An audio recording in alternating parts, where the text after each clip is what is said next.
Ladies and gents, it's Wednesday, which means it's a London day for yours truly, which means I don't really have enough time to slickly edit a proper alternative paper review. I've got about 20 minutes to throw this together. So here you go. Have a hastily crafted, haphazard alternative paper review. Prince Andrews and Nonsberger. Now, we all enjoy a bit of tit for tat, don't we? You know, a bit of political adversarial jabs and barbs, but milkshakes be damned. I'm serious. If you want to hear me talk about this, then you need to tune into last night's pod.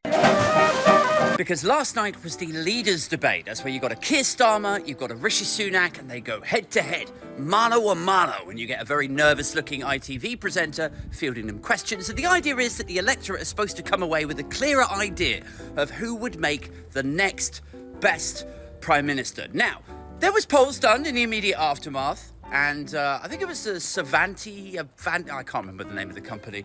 They said that Starmer won on every single metric, and most people that they quizzed said that, yeah, he came off like he would probably make the best PM. Meanwhile, YouGov joined the rest of Twitter by saying, you know, I don't know if Starmer smashed it, but it's just all a bit meh, really. But because we have this sort of subservient, salivating, enslaved, beaten down dog of a majority right-wing press, can you take a wild guess what the newspapers are saying this morning? Kapow! Feisty Rishi floors Starmer. Ooh, fiery Rishi comes out swinging. I think we can all agree that Sunak came out fighting there. Like, it is so cringe.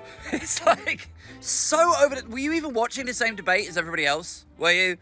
I mean, it was like Sunak could walk out to his podium. They'd be like, so, what have you got to say about the state of public services, Prime Minister? And he'd be like... Well, somebody call the Metropolitan Police as there's been a murder. Yeah, I think the thing with public services is, yeah, go on, Rishi, finish him. Let me tell you something. Rishi Sunak couldn't finish that sentence.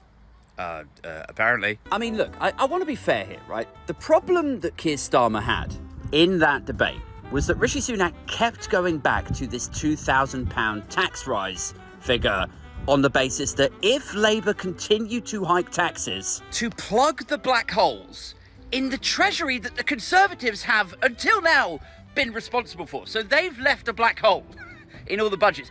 What they're doing is they're taking that black hole of like 20 billion or 30 billion and they're going, well, the only way that you could plug the black hole that we're leaving you with is if you hiked taxes. So even if you hike the taxes for corporations and the super wealthy, that if you extrapolated it across every single working person in the UK, that might work out at £2,000 per person. So it is a hugely disingenuous way of presenting that information, that maths, back to the electorate. Because it's like, yes, they've already agreed that they're going to raise some taxes. They're going to increase specific taxes for specific subsets of people, i.e.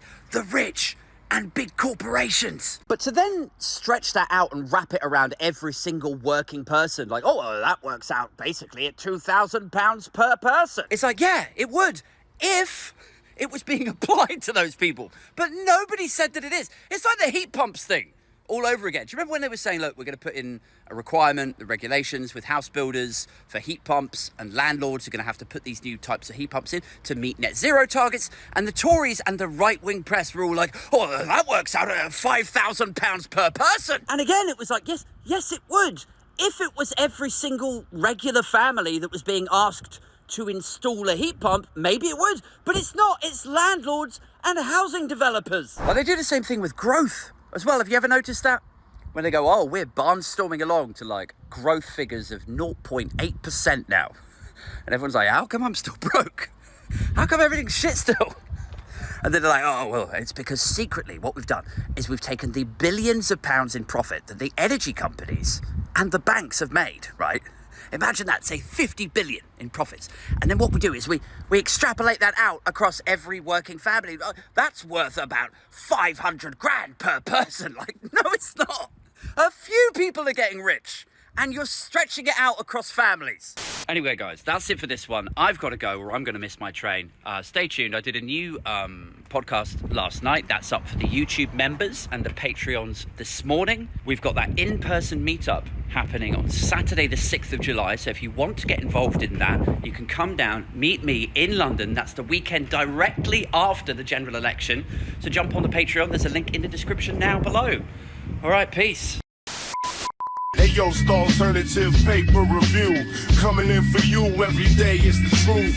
Roasting the Tories, bring you the stories. A. Thompson talking blue in the room. Dude in the shed, big ears with a brew. Drunk off his head, it appears had a few. Age 42, saying what's new.